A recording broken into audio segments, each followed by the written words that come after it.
The following is a conversation with Diana Smith. She is both a leader and a mentor, and she currently advises and supports strategic accounts for Tidal Software, the leading workload automation software for multi-cloud and hybrid environments. In this exciting episode, the one thing that Diana Smith is most passionate about. Also, an amazing book that spells out how to spark exponential growth for your business. Also, the superpower that accelerates your sales pipeline. And toward the end, what works better than organizational change management to change behaviors and drive results with your people.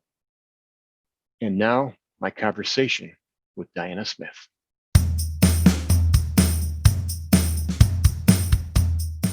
Diana, welcome to the show. Thank you, Paul. It's really nice to be here with you. I'm the one who's honored. So, for those of us who, or those of the audience who may not know you, tell us your story. Well, the parts that probably matter, I've been working in technology and sales leadership roles for many, many years. Been in Chicago here for about 12 years and have established a really great network of people like you and lots of other folks that are all part of this community here, and it's been really rewarding. In the last year or so, I made a change myself to get back to working directly with customers rather than managing teams and leading teams that were doing that kind of work. I just decided I wanted to be closer to where the action is and have a little bit more flexibility to really get some stuff done directly with the clients. And it's been so much fun over the last few months, even with all the challenges that we've had. It's been really satisfying. So, looks like a good road ahead. Nice. And I think we talked about just the whole Zoom video conferencing and how that's actually gotten people closer together, right? Yes, most definitely. I mean, you and I we've never met in person, but we've talked so many times, and I've been experimenting with Zoom calls with customers and user groups and things like that, and the reception has been great. People obviously want to be connected and, find ways to continue to develop themselves, and it's just been an open field to try all kinds of things, and I think that's going to continue for all of us for a long time. Absolutely. Cool. Yeah. Thank you. Okay, since this is the Communicating Value podcast, I have to ask you, Diana, communicating value is hard. True or false? Well, I suppose it would be a cop-out to say it depends. But I think if you are clear on what your goals are and what the outcome expected and what people's place in it is, then it becomes quite easy to link those things together and make a clear picture. Oftentimes, though, we don't have a good handle on what all those elements are, which is something I know you're very focused on, doing that better, and that's when it gets really difficult and you can lose your way on the journey very easily. Absolutely. Thank you. So you are, it depends. That wasn't even an answer, but we'll take it. I don't know, I follow the rules. Yeah. You must be in sales, I don't know. Right, as you know.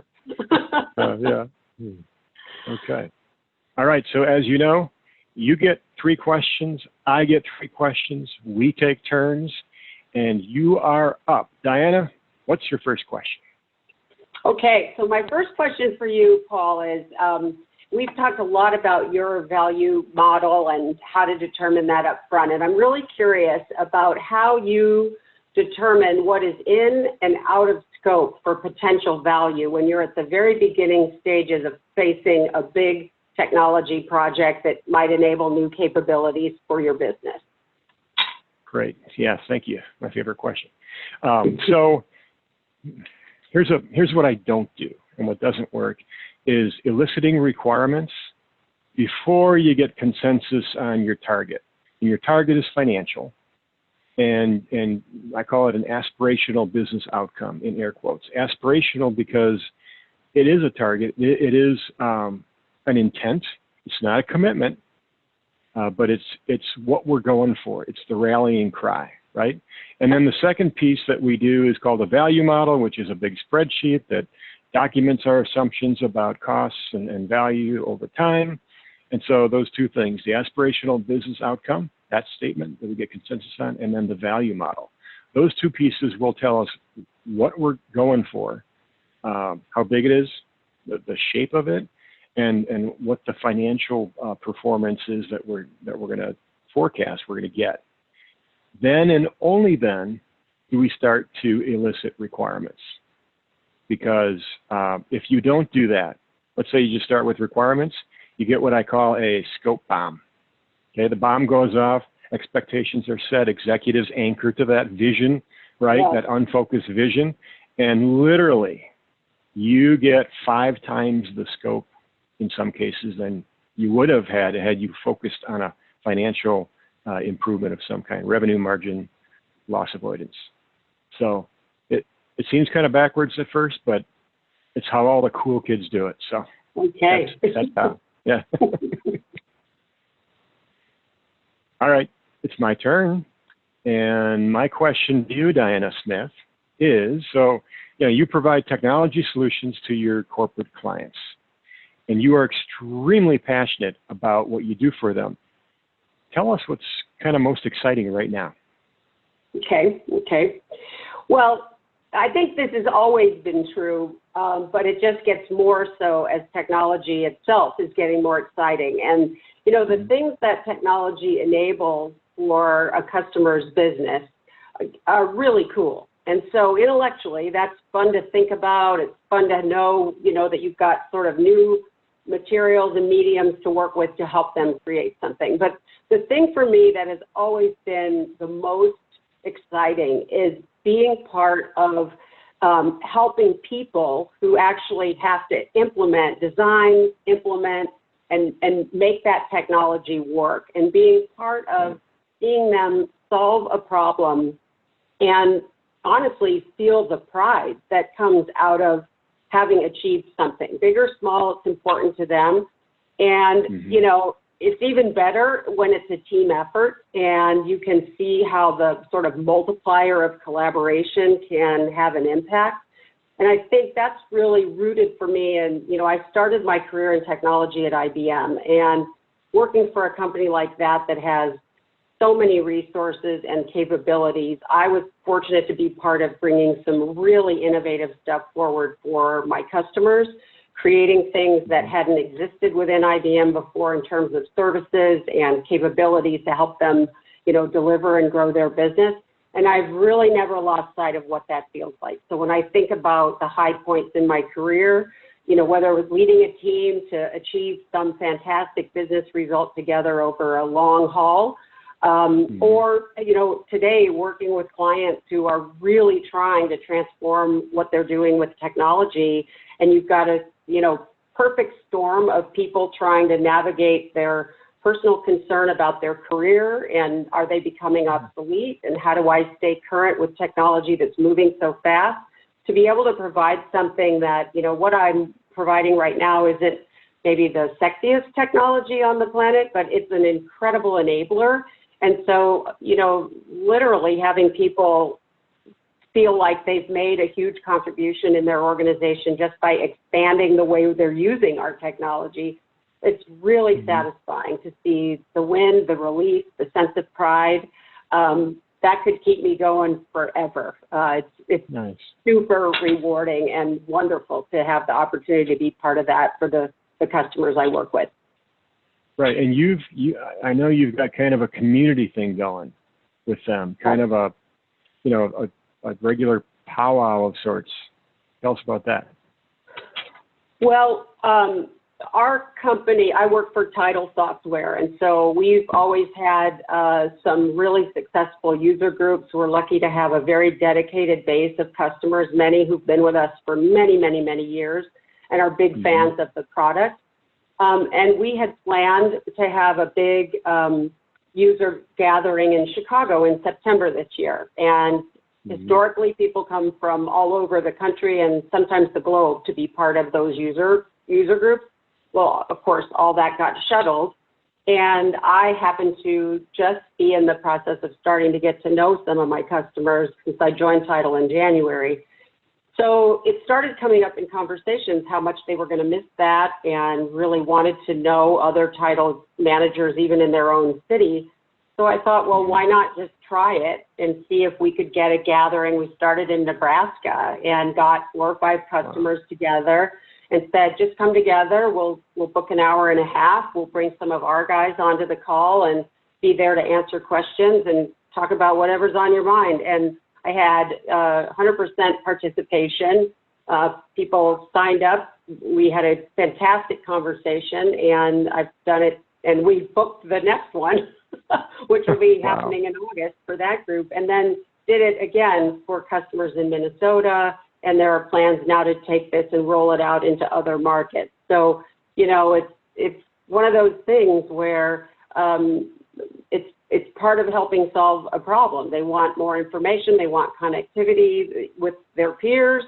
And, you know, we've had this in-person thing taken away, but we don't have to sit on our hands and just wait. We can still bring a ton of value to them just by facilitating this. And it hasn't been difficult to do, and the response has been fantastic. And we're learning too, because it's always a chance for them to tell us what's on their wish list for the product. We've gotten some great input. And, you know, it all serves the purpose of strengthening the relationships going both directions. So and it's been a lot of fun, which also is important. That's good. That's awesome. That's very cool. Let's not forget that. Yeah. All right. Thank you very much for that. All right. All right. Now it's your turn, Diana. You got a question for me, number 2. I do. So I know you've been part of some really major transformational efforts, IT projects, and along with embarking comes the whole change management and, you know, getting people to stay on course, go along with where you're trying to go. So how do you ensure that the change management, user adoption, all those things happen? And maybe you could share an example that, you know, you're especially proud of or that went really well in your past and how that worked. Sure, absolutely. Yeah, this is good.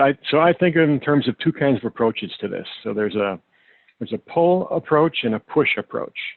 So change management, traditional change management, and, you know, communication programs and training and education, I think of those as push. You know, you're kind of introducing the change, you're encouraging them to change behavior, sometimes enforcing it, sometimes even there's some coercion involved, right? And that's harder, I think, but it's usually what's done, right?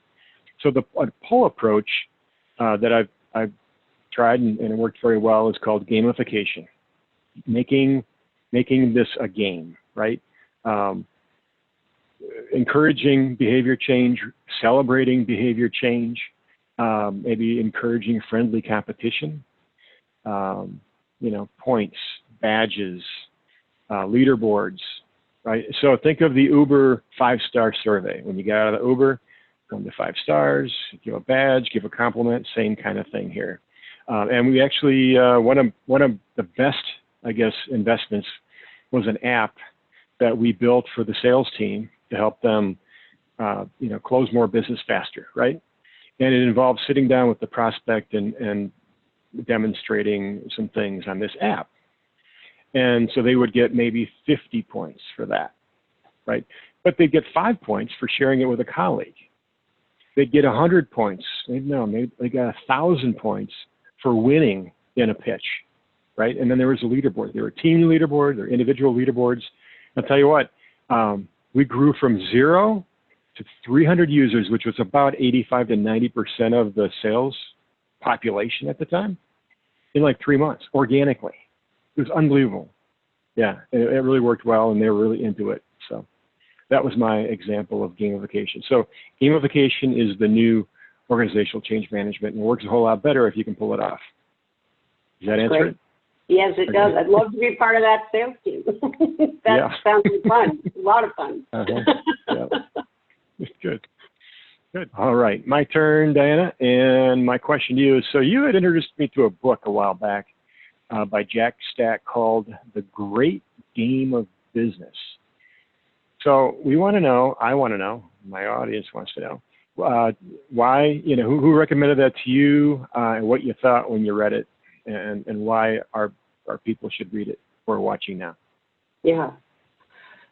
Well, gosh, I came across that book, it's probably been 10 or 15 years ago. A friend of mine who was working for a IT services organization, they were using it as a transformational tool to improve their operations and their results. And so they had, I think they were working with a consultant that was helping them sort of implement some of those ideas. And basically, if you haven't read the book, it tells the story of how Harley-Davidson achieved a real turnaround by breaking down at all levels what the financial contribution of each person in the organization was, and how each role played a part in the ultimate success of the business and turning it around. It's a great business success story.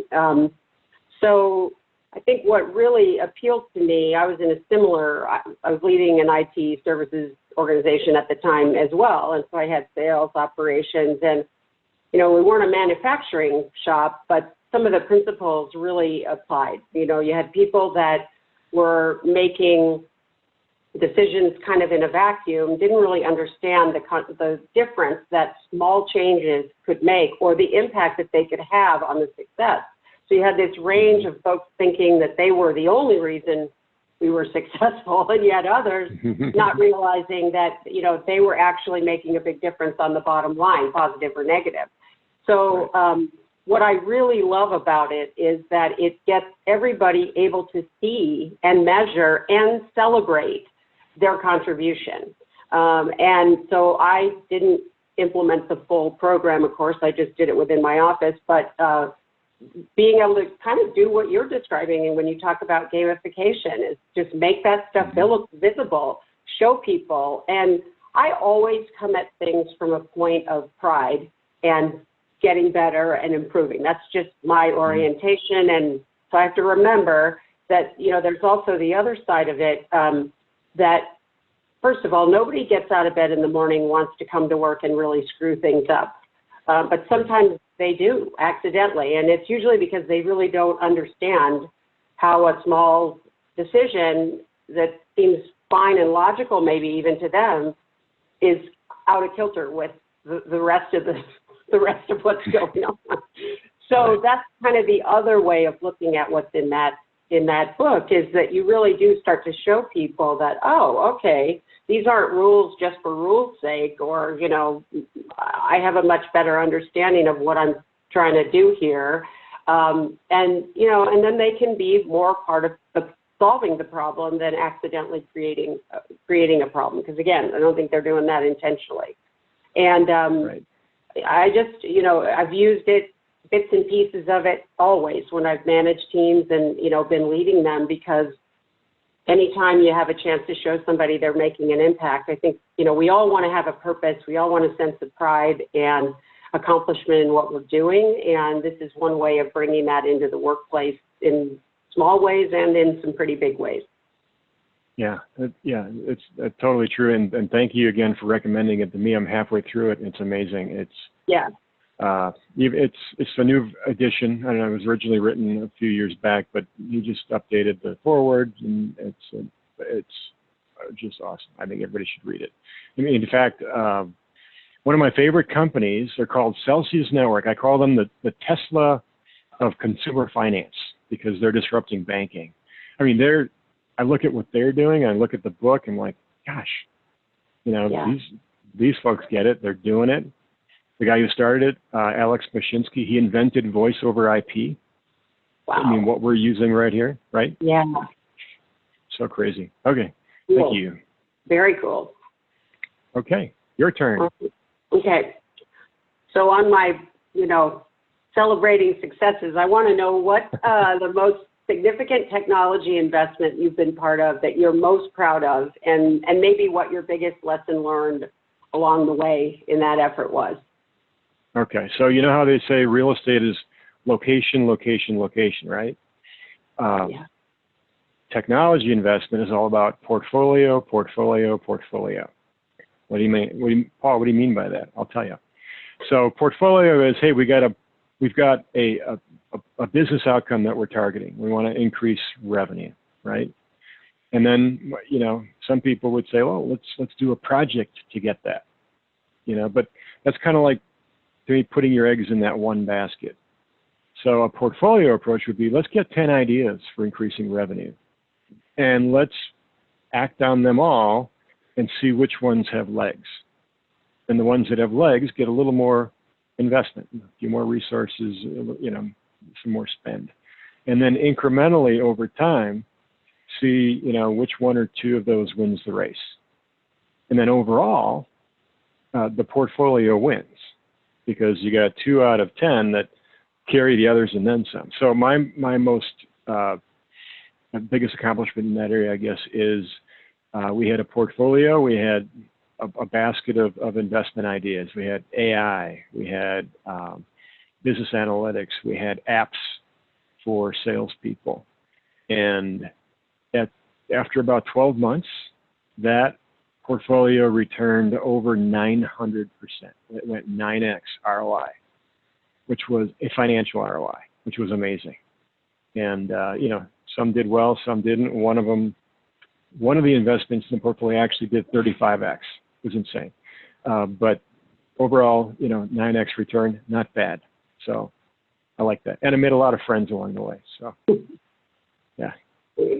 Last question I get to ask you. So, what have you learned about empathy within your job and the work you do, and how you leverage empathy to deliver value? Go. Well, I had to think about this quite a bit. I think I am fortunate that, you know, it's in my nature to really focus on other people and what they're interested in and sort of adapting to them. And it's been just a quality that's helped me be successful. But I pair that with maturity and experience. And I feel over the years that I've gotten so much more relaxed about, not worried about how I'm doing in the role. It allows me to really focus on my customers and think more broadly than just whatever it is that I represent from my company and how they're trying to solve a problem. And because I've had some pretty big leadership roles in my past, I can relate to what it takes to get big things done in organizations. And it's not just about the features and functions of your product, it's about them being able to move the organization. And so it allows me, I think, to approach conversations with a broader lens, especially initially, but then be able to always check in on that, you know, we're trying to accomplish something more here than just get whatever I'm selling into that organization. It might not even be the right solution. So, you know, right. Starting there, but I sincerely try to bring valuable something to that conversation every time. And sometimes it's information, sometimes it's connection to someone else in my network, or a book, or an idea, or, you know, other customers, you name it. But really trying to keep that lens as wide as I can. And, you know, for me, that's helped me be very successful just from a pure results and outcomes, but it's also very personally satisfying. I've got those experiences I can be proud of, and I've also got friends and colleagues and, you know, people that are in my life and are helpers to me in different ways. And so it's sort of this really nice circle of just being really present with the people that I'm working with, and trying to serve and do the best that I can and that my organization can. And it makes it really, really rewarding. I'm a genuine cheerleader, and I really want to help people get where they want to go. And the more of that I can bring to the table, and the more of that I can express, and again, worry less about, you know, am I fitting into the mold or whatever, the more fun it gets and the more success I think comes for me and for my customers. So I'm fortunate to have that be my experience. Right, and then you get the badge of being considered a trusted advisor, right? Yeah, I would hope so. That word can get really overused, but yeah, I do think that's what happens, and you end up having some really nice opportunities to help people in ways you didn't anticipate also, which is great. Yeah. Right, awesome. Yeah. Well, thank you, Diana. So for those of us who haven't met you yet and want to learn more, how can they connect with you? Thanks, Paul. Well, I'm on LinkedIn, Diana Smith in Chicago, Tidal Software. I'm on Twitter at Diana L. Smith. You can find me there. And I think my email is going to be in the show notes as well, and it's on LinkedIn as well. So feel free. Love to talk to you. Love to help you connect. Do whatever. Thanks, Paul. Awesome. Thank you, Diana. So thanks again for being on the show. This has been great. I hope we can do it again soon. Just thanks. You're welcome. Thank you.